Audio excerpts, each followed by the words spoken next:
Na hora de votar, eu vou jangar. É Jango, é o Jango Goulart. Pra vice-presidente, Jorge Veiga vai jangar. É Jango, é o Jango Goulart. E agora, Dircinha Batista, a força revolucionária da música popular brasileira, da família imperial do samba. Na hora de votar, dona de casa vai jangar. É Jango, é o Jango Goulart. Pra vice-presidente eu vou jangar. É Jango, é o Jango Goulart.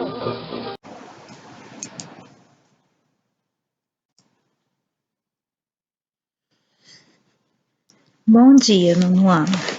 Hoje nós vamos, fazer uma retrospectiva da aula passada, antes de entrarmos de vez no governo de João Goulart, Vamos dar uma revisada aqui no governo de Jânio Quadros, Nós vimos que ele assume a presidência em 1961, assim que acaba o mandato do governo JK, vai começar a presidência do João Goulart, Ele passa a assumir a presidência do Brasil e ele ganha, sim, disparadamente. Lembrando que ele não era um candidato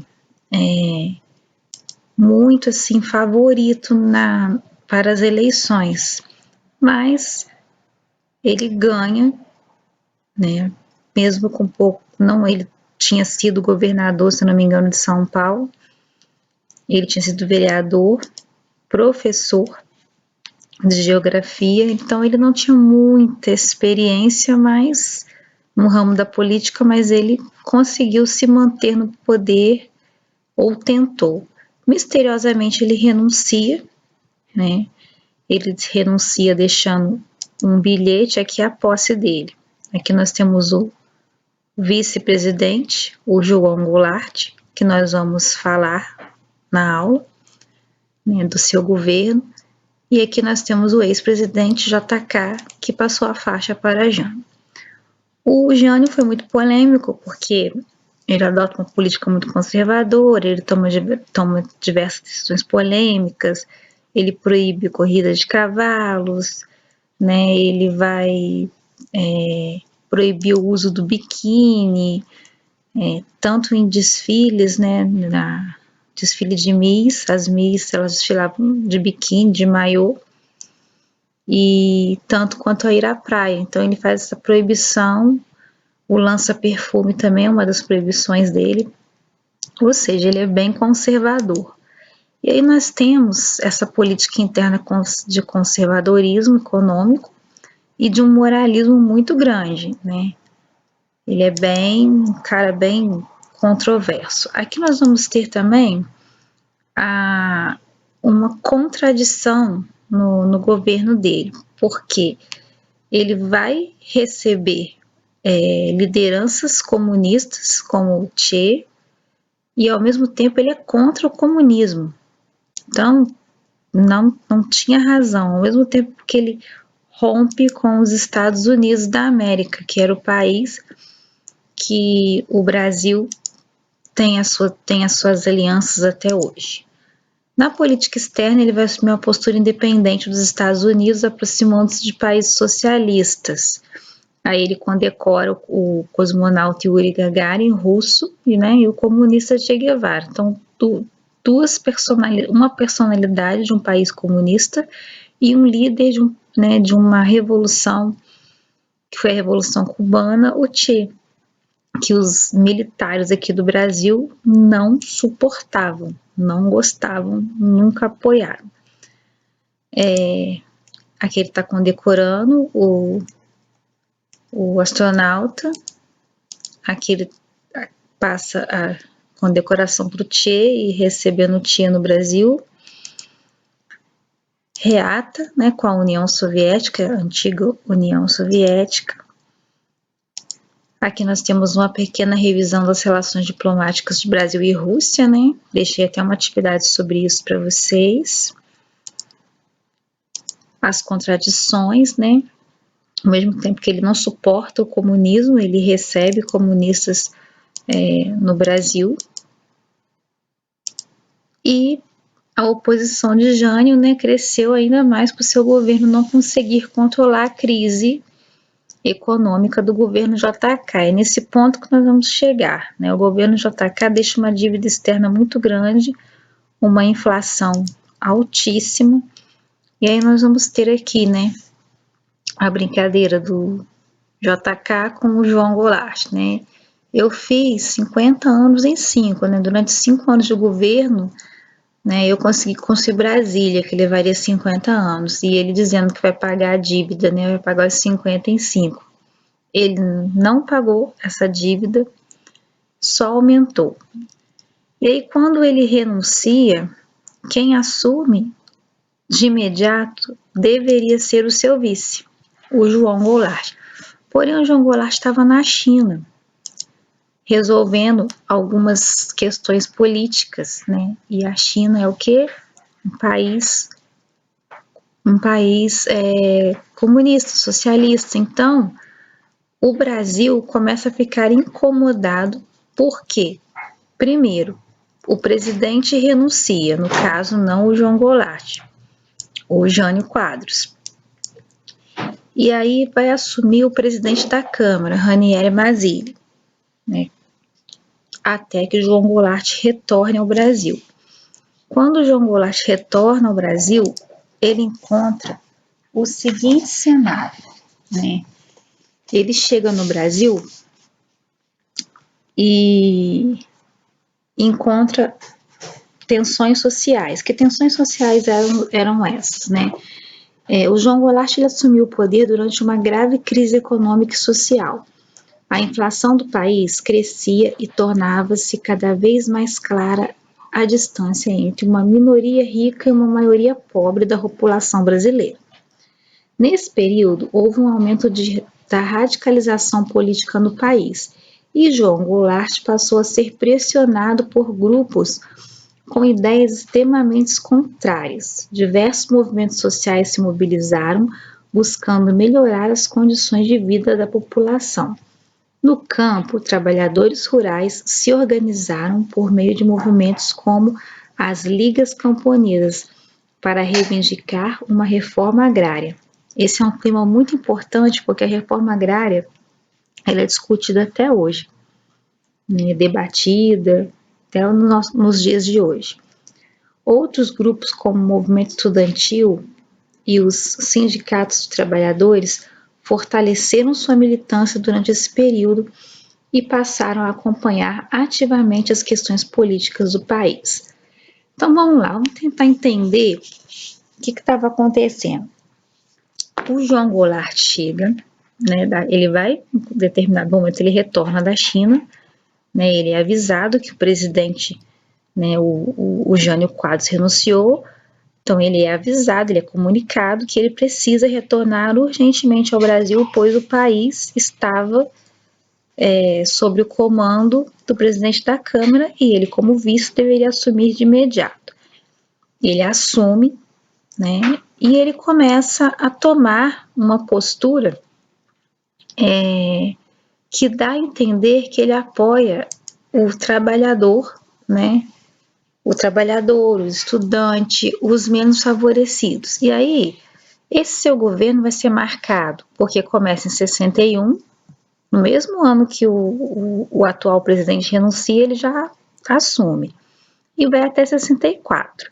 Ele foi marcado pela abertura às organizações sociais, estudantes, organizações populares e trabalhadores vão ganhar espaço, causando a preocupação das classes conservadoras, como, por exemplo, os empresários, banqueiros, a Igreja Católica, militares e a classe média. Então, as classes mais ricas, né, mais abastadas, assim, abastecidas financeiramente, essa galera não vai querer ver essa turma aqui, camponeses, trabalhadores, gente que trabalha, né, que luta por um pedaço de terra, brigando, né, por um espaço na sociedade, e ele começa a negociar um pouco com essa turma. dizer para essas pessoas que ele vai, né, promover as reformas de base. E aí, de 61 a 62, né, ele tenta se estabilizar, né, e em 64, as tensões sociais aqui no Brasil já estão bem alarmadas. Ele propõe as reformas de base. E aí nós vamos ver agora, né, um vídeo com uma entrevista que ele dá, né, dele chegando na presidência. E na próxima aula eu vou falar para vocês um pouco sobre as reformas de base. Nós vamos ver o que foi e por que ele não obteve sucesso. O fato é que ele não vai obter sucesso com as reformas de base. Ele vai ser acusado, né, de várias coisas das quais ele não teve culpa. Ele teria dado um excelente presidente, né, pela biografia dele, coisas que já li sobre. E, infelizmente, né, tanto ele, até mesmo quanto o Jânio Quadros, que renuncia, que não governa nem um ano, o cara não governa nem um ano, né? Os dois teriam dado excelentes presidentes, mas o próprio Jânio Quadros diz, né, que por forças ocultas, forças maiores o fez renunciar, né? Já o João Goulart eu vou deixar para a próxima aula para dizer o que acontece. Ele não chega à renúncia ainda, tá? Nós vamos ainda ver um pouco do governo dele, mas eu gostaria de deixar com vocês uma entrevista que ele deu para a extinta TV Tupi, né? Ele falando aos jornalistas o que ele pretende, né, fazer no seu governo, com quem ele pretende se reunir, e para vocês verem que, mesmo que em preto e branco, nós tínhamos um presidente bem carismático, né, um vice no caso, né, um vice-presidente bem carismático e que tinha tudo para consertar esse país, mas infelizmente em 64 nós vamos ver uma mudança de cenário muito grande. Tá bom? Fiquem com a entrevista e até a próxima aula.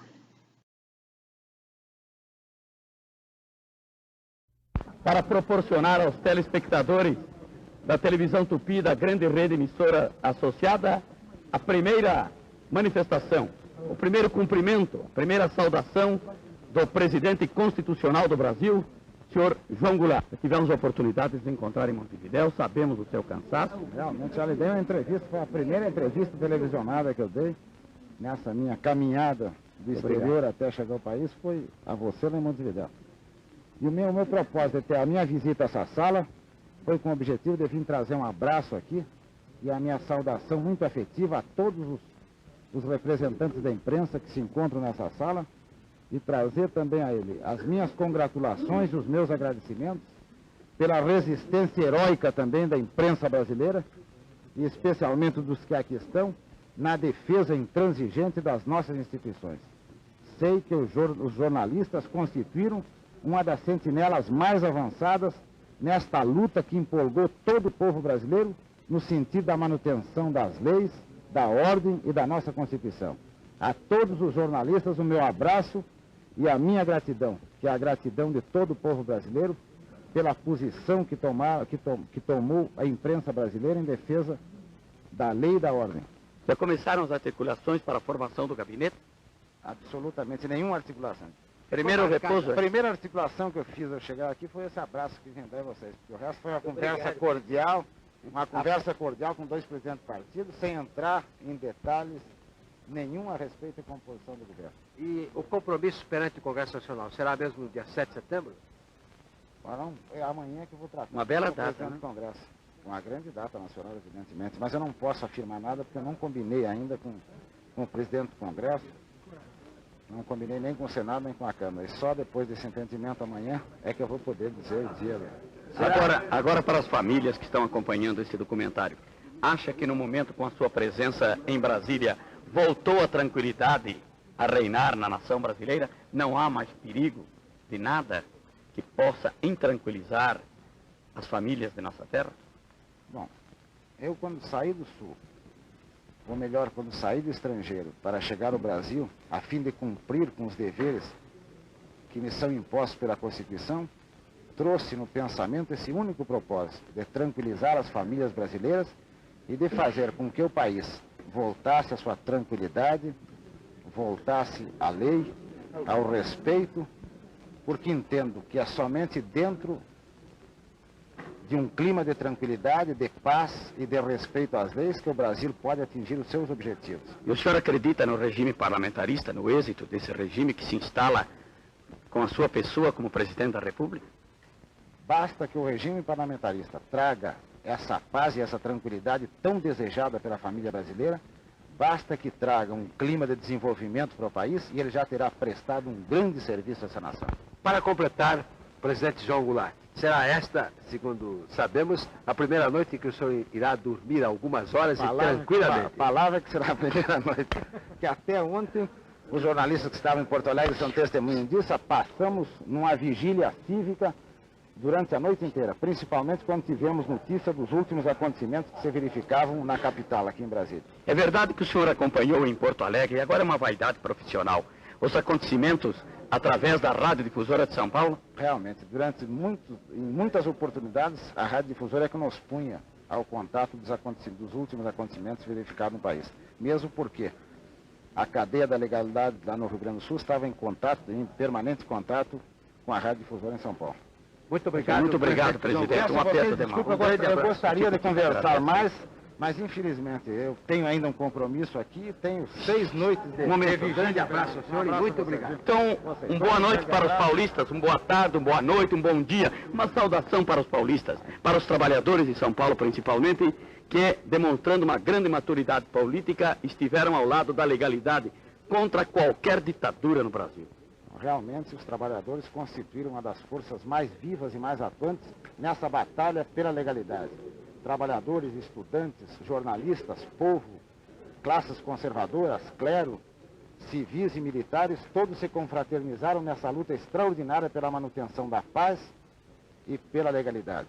E que a São Paulo, aos seus trabalhadores e às forças vivas da produção no estado de São Paulo, nesta hora, as minhas homenagens e o meu apelo para que colaborem com o governo que vai se instalar na República, pois da colaboração de São Paulo e do Brasil dependerá o êxito do novo governo que se instalará sob o novo sistema parlamentarista. Os repórteres associados agradecem ao Tico e o Carlos Espera. Bem, você, Tico, Espera, e a todos os que estão aqui, meu abraço e meus agradecimentos. Felicidade. E assim tivemos a reportagem aqui diretamente do Federal, da sala de recepções do vice-presidente da República, hoje o presidente constitucional do Brasil, senhor João Goulart. Aqui estamos encerrando esta reportagem, pedindo aos amigos para que abram alas, a fim de que os dois repórteres que aqui se encontram unidos, num verdadeiro espírito de equipe de reportagem, possam concluir este trabalho. Este foi mais um furo de reportagem da Rádio Difusora de São Paulo e da Televisão Tupi. Até a próxima oportunidade, ainda aqui diretamente de Brasília, quando teremos a oportunidade, Espera e eu, de realizarmos a reportagem sobre a solenidade de posse perante o Congresso e transmissão do cargo do Palácio do Planalto. Sempre a mais perfeita cobertura pela TV Tupi, pela Difusora São Paulo, com os nossos companheiros Rubem Manente e José Gonçalves, e toda a equipe técnica lá no Sumaré, com a direção artística de Cassiano Gabos Mendes. Aqui de Brasília, os agradecimentos sinceros pelo apoio que estamos recebendo de São Paulo, diante do serviço que procuramos estabelecer, sempre com informações precisas e corretas sobre todos esses acontecimentos. Obrigado. Bons amigos, a todos muitas felicidades, na certeza de que nós contribuímos para a pacificação, para a paz, para a tranquilidade, para a ordem, para o progresso do nosso querido Brasil. Até a próxima oportunidade. Obrigado.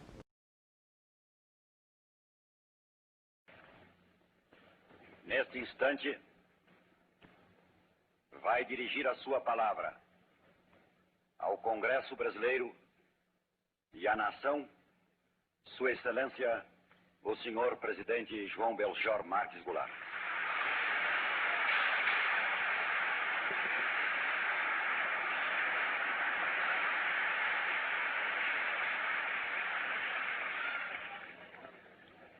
senhor presidente do Congresso Nacional, senhor chefes de missões diplomáticas acreditadas junto ao governo brasileiro, senhor presidente do Supremo Tribunal Federal, eminentes autoridades civis, militares e eclesiásticas, senhores congressistas brasileiros,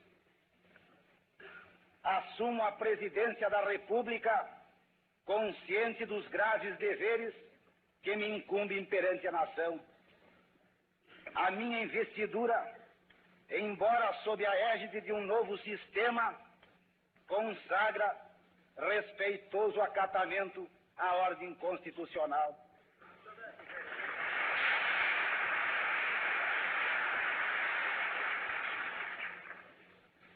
Subo ao poder ungido pela vontade popular, que me elegeu 2 vezes vice-presidente da República,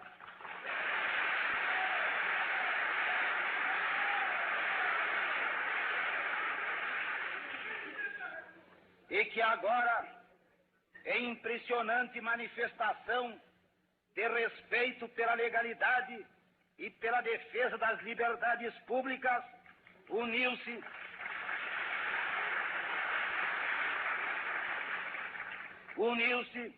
através de todas as suas forças para impedir que a decisão soberana fosse desrespeitada.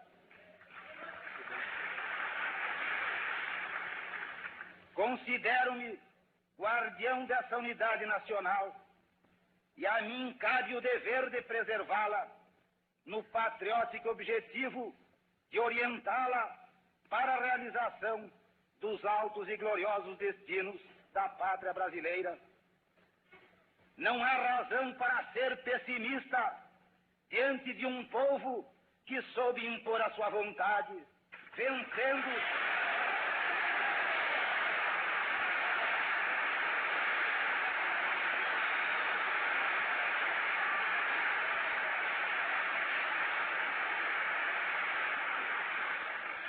Não há razão para ser pessimista diante de um povo que soube impor a sua vontade, vencendo todas as resistências para que não se maculasse a legalidade democrática.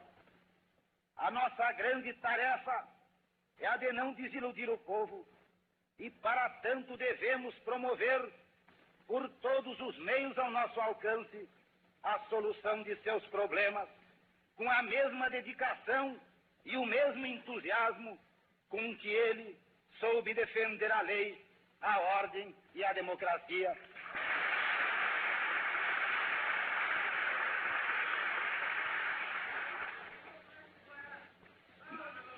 Neste magnífico movimento de opinião pública, formou-se, no calor da crise, uma união nacional que haveremos de manter de pé, com a finalidade de dissipar ódios e ressentimentos pessoais, em benefício dos altos interesses da nação, da intangibilidade de sua soberania e da aceleração do seu desenvolvimento.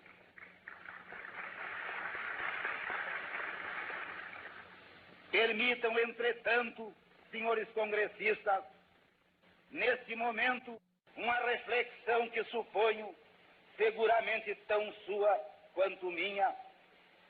Souberam vossas excelências resguardar com firmeza, com bravura e com sabedoria o exercício e a defesa mesma do mandato que a nação lhes confiou.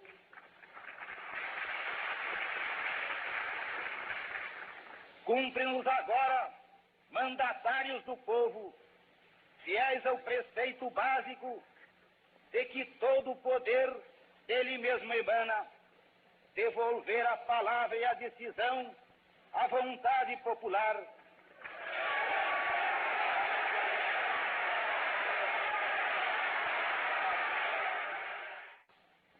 A vontade popular que nos manda e que nos julga, para que ela própria dê o seu referendo supremo às decisões políticas que em seu nome estamos solenemente assumindo nesse instante.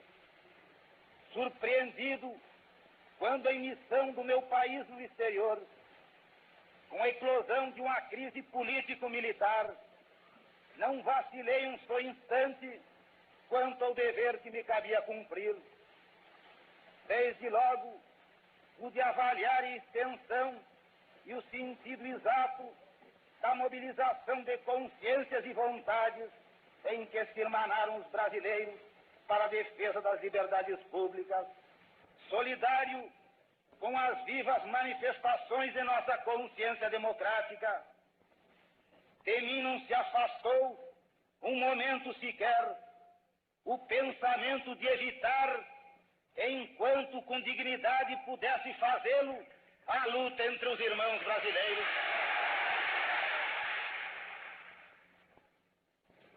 Tudo fiz para não marcar com o sangue generoso do povo brasileiro o caminho que me trouxe à nova capital, o caminho que me trouxe a Brasília. Sabem os partidos políticos, sabem os parlamentares, sabem todos que, inclusive por temperamento, inclino-me mais a unir do que a dividir.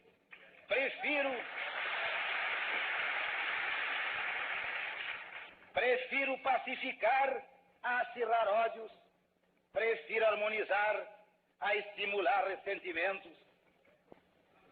Promoveremos a paz interna, paz com dignidade, paz que resulte da segurança das nossas instituições, da garantia dos direitos democráticos, do respeito permanente à vontade do povo e à inviolabilidade da soberania nacional. Senhores congressistas, reclamamos a união do povo brasileiro e por ela lutaremos com toda energia para, sob a inspiração da lei e dos direitos democráticos, mobilizar todo o país para a única luta interna em que nos devemos empenhar, que é a luta pela nossa emancipação econômica. É a luta contra o pauperismo, a luta contra o subdesenvolvimento. Dirijo-me especialmente ao presidente Pascoal Ranieri Mazzilli, cujas virtudes desejo proclamar.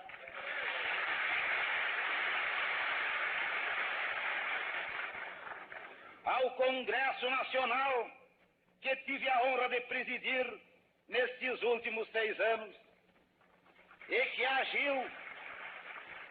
agiu na emergência de uma crise, na defesa intransigente do regime democrático. A Igreja Católica, que é a da minha confissão, e que desde o primeiro instante se manifestou ao lado da legalidade, na voz autorizada dos seus mais ilustres prelados. As outras igrejas que também defenderam a Constituição, aos estudantes que lutaram intrepidamente pela preservação da ordem democrática, às forças da produção que se colocaram ao nosso lado, por saberem que somos fator de equilíbrio, harmonia e conciliação no jogo das tensões sociais, à imprensa, ao rádio, à televisão, que com extraordinária bravura resistiram às violências e às ameaças contra a liberdade de manifestação do pensamento.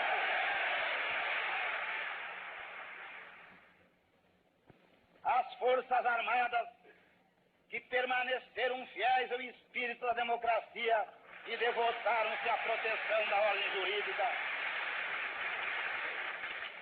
Aos governadores dos estados, que resistiram com bravura na defesa permanente da legalidade.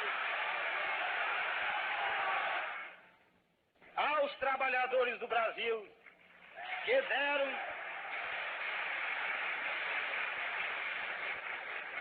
deram uma impressionante demonstração da sua unidade, de modo pacífico e ordeiro, numa comovedora solidariedade na manutenção da ordem democrática.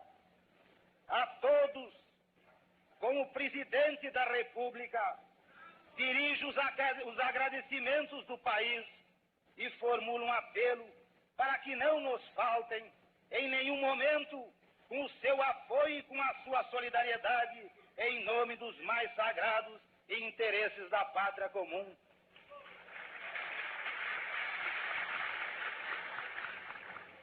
Ao Poder Judiciário, desejo prestar uma homenagem toda especial ao vê-lo, senhor presidente, cada vez mais prestigiado pela reafirmação popular de respeito e acatamento às leis e à Constituição.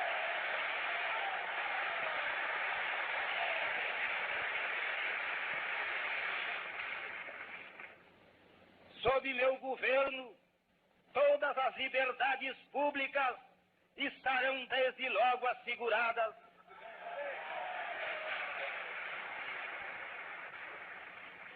Com a suspensão, senhores congressistas, de quaisquer medidas administrativas impostas contra as garantias estabelecidas na Constituição da República.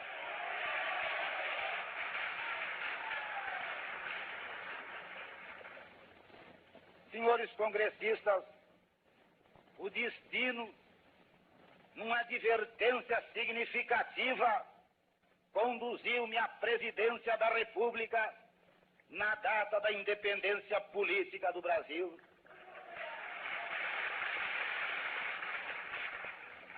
Vejo na coincidência um simbolismo que me há de inspirar e orientar na mais alta magistratura da nação. Peço a Deus que me ampare para que eu possa servir a nossa pátria com todas as forças, com energia e sem temores, para que possa defender, como os nossos maiores souberam fazê-lo, a independência do Brasil, a grandeza nacional e a felicidade do povo brasileiro.